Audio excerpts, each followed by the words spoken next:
તો આ તમામની વચ્ચે મહત્વપૂર્ણ સમાચાર સામે આવી રહ્યા છે। કેન્દ્રીય ગૃહપ્રધાન અમિત શાહનો આજનો ગુજરાત પ્રવાસ રદ થયો છે અને તેઓ દિલ્હી જવા માટે રવાના થઈ ચૂક્યા છે। આજે બે કાર્યક્રમમાં તેઓ ઉપસ્થિત રહેવાના હતા, પણ તેઓ દિલ્હી જવા માટે રવાના થઈ ચૂક્યા છે। સંવાદદાતા રોનક વર્મા જોડાયેલા છે। રોનક, અમિત શાહનો આજનો ગુજરાત પ્રવાસ રદ।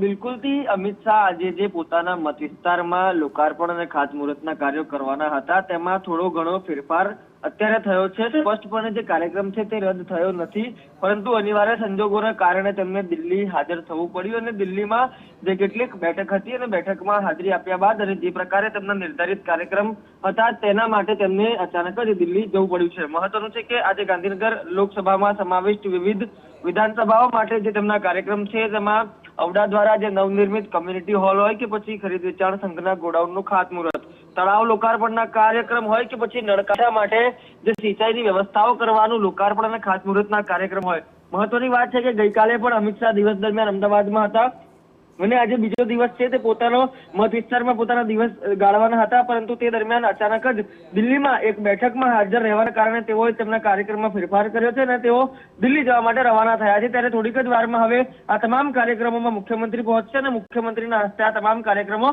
આગળ વધશે, પરંતુ તમામની વચ્ચે જે અમિત શાહ જે કાર્યક્રમમાં રહેવાના હતા તે અમિત શાહના કાર્યક્રમમાં ફેરફાર થયા છે અને તેઓ અમદાવાદથી દિલ્હી જવા રવાના થયા છે। ઓકે, આભાર રોનક માહિતી માટે। તો કેન્દ્રીય ગૃહપ્રધાન અમિત શાહનો આજનો ગુજરાત પ્રવાસ રદ અને તેઓ દિલ્હી જવા માટે રવાના થઈ રહ્યા છે।